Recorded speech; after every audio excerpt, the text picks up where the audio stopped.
এখন থেকে আপনার প্রিয় সিরিয়ালগুলো ফ্রিতে দেখুন এক্সক্লুসিভলি শুধুমাত্র সান নেক্সটে। এখনই অ্যাপ ডাউনলোড করুন। ওকে ঋষি, থ্যাঙ্কস ফর ইউর কনসার্ন। আমি আমার কেবিনে যাই।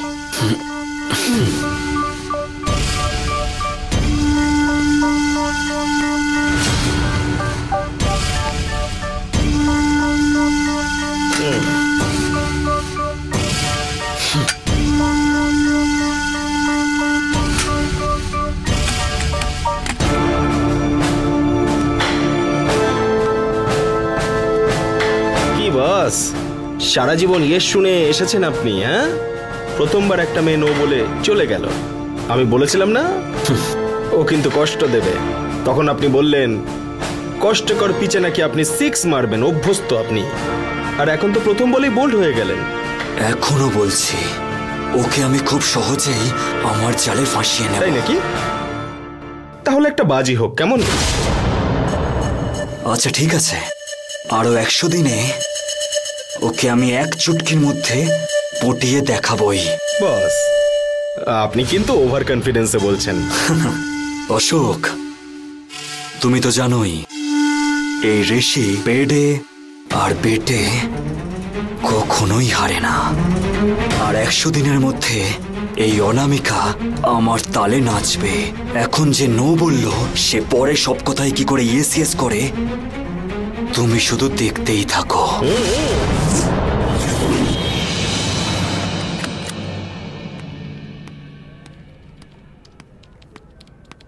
হাই, আমি নন্দ। Hello sir. আমি এই কোম্পানির নতুন অ্যানিমেশন প্রজেক্টের টিম লিডার। Team leader? হ্যাঁ। কি বলছেন? ওই পোস্টের জন্য তো অন্য একজনকে অ্যাপয়েন্ট করা হয়েছে। না তো, মেলে কল লেটারও এসেছে। কই দেখি। দেখুন।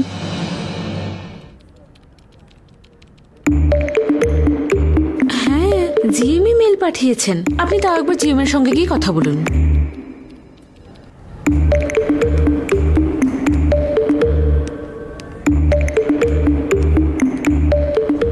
এখানে জিএম রুমটা কোথায়? হ্যাঁ, এখান থেকে সোজা গিয়ে লেফটে। Okay, thank you.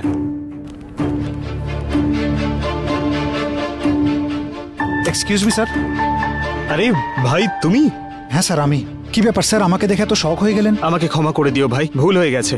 বসের অর্ডারটা তোমাকে মেল করা উচিত ছিল। এসো না, ভেতরে এসে বসো।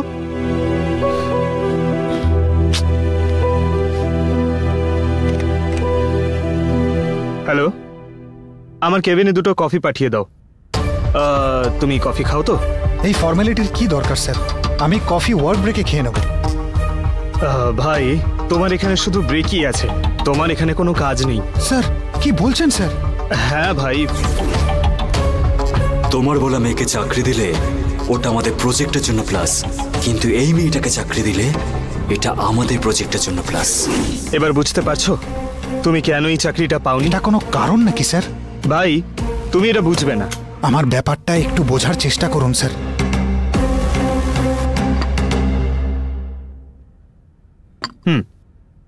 স্যার, আমার বাড়িতে আমার একটাই বাবা, একটাই মা, একটাই দিদি, একটাই বোন আর একটাই ভাই। আমার বাবার দায়িত্বের বোঝ একদম নেই, মায়ের ধৈর্যই নেই, দিদির অ্যালায়েন্সও আসছে না, বোন গান শিখতে পারছে না, ভাইয়ের পড়াশোনা হচ্ছে না। এতগুলো নায়ের মধ্যেও সবকিছু ঠিক করতে পারবো বলে একটা ভরসা এলো স্যার। আর তার কারণ এই চাকরিটাই স্যার। এখন আপনি এটাও নেই বলছেন স্যার। তোমার কষ্টটা আমি বুঝতে পারছি।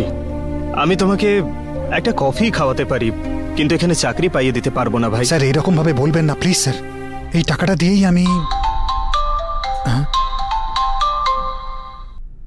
Sir please 1 second sir. Hello, হ্যাঁ দিদি বলো। ভাই, আমি চাকরি ছেড়ে দিয়েছি রে। কি? চাকরি ছেড়ে দিয়েছো? হ্যাঁ রে, তুই চাকরি পেয়ে গেছিস বলে আমি চাকরিটা ছেড়ে দিলাম। এবার ঠিক আছে? তুই খুশি হয়েছিস তো? দিদি সরি সরি, তুই এখন অফিসে কাজ করছিস, তুই তো বড় অ্যানিমেটর। আমি আর তোকে ডিস্টার্ব করছি না। আগে বাড়ি আয়, তারপর বসে কথা বলবো, ঠিক আছে? ঠিক আছে রে। স্যার, তোমার কথা শুনে খুব কষ্ট হচ্ছে। তোমার কথা শুনে তোমার দিদি চাকরিটাও ছেড়ে দিয়েছে। এবার তোমার জন্য কিছু তো একটা করতেই হবে। এই অফিসে একটা কাজ আছে, করবে? নিশ্চয়ই স্যার, করব। কি কাজ স্যার? অ্যাকাউন্টেন্টের চাকরি। স্যার, আমি একজন অ্যানিমেটর স্যার। সেটার জন্য তো অন্য লোককে অ্যাপয়েন্ট করা হয়ে গেছে ভাই। ওই মেয়েটা যে চাকরিটা পেয়েছে তোমাকে বলা উচিত ছিল।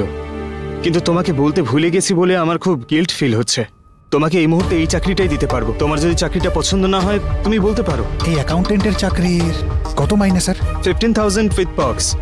ও, এইটুকুই? অ্যাকাউন্টেন্টকে তো এতটাই দেওয়া হয় ভাই। ঠিক আছে, ওই পার্কস যেটা বললেন ওটা মান্থলি 2,500 তোমার প্যাকেজে আসবে। 20,000 টাকাই তো। আমার এক মাসের মাইনে কত? 1 লক্ষ টাকা। প্রথম মাসে টাকা এলে সেটা ফেরত দিয়ে দেবো। তুমি এত কি ভাবছো ভাই? না স্যার, এই মাইনেতে কি কি করতে পারবো সেটাই ভাবছিলাম। তুমি বিষয়টা নিয়ে ইয়ার্কি করো না। অ্যাকাউন্ট ডিপার্টমেন্টে পরশুরাম বলে একজন আছে, ওর সঙ্গে গিয়ে দেখা করো, আমি ওকে বলে দিচ্ছি।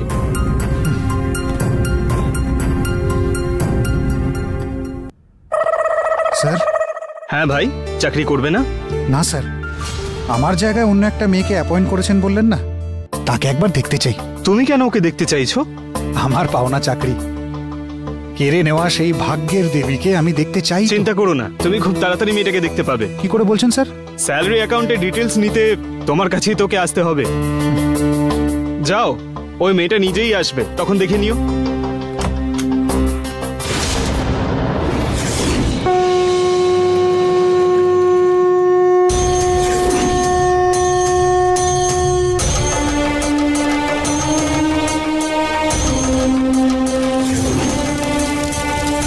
ओम शिवाय नमः, ओम महादेवाय नमः, ओम नीलकंठाय नमः, ओम शिवाय नमः। হে কাল ভৈরব, গুরুদেবের করা এই পুজোর মাধ্যমে মায়ানপুরে থাকা শয়তান অঘরী শক্তির থেকে পৃথিবীকে বাঁচাতে হবে।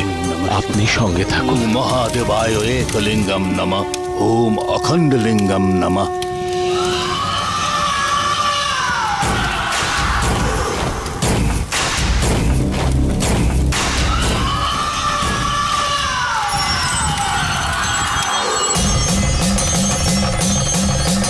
ओम काल भैरवाय नमः, ओम महादेवाय नमः, ओम एकलिंगाय नमः।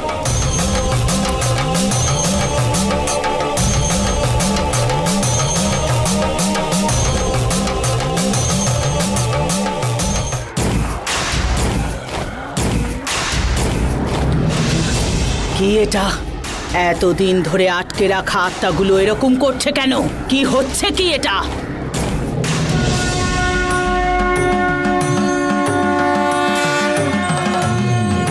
আমাদের আটকানোর কাজ শুরু হয়ে গেছে। এবার আর অপেক্ষা করতে হবে না, অঘরীর পুজো করিয়ে দেখাবো। এই আত্মাগুলোকে বন্দি করবই।